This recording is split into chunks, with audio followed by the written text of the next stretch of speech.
Hi, welcome to our One Flooring Minute, where I try to answer commonly asked flooring questions in less than a minute.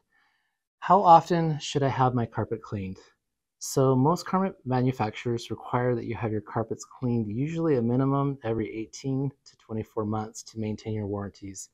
This is very similar to having your oil changed in your car or having your tires rotated every 5,000 miles. You have to do it to maintain your warranties from the flooring manufacturers. So our suggestion, sometimes if you have heavy traffic or things, you have to clean more often, maybe 6 months, 9 months, 12 months, depending on how many kids and pets you have. But a minimum is usually every 18 to 24 months. Please read your warranty so that way you do not void your warranty. Also in the interim, we give away free carpet cleaner for everybody that purchases from us.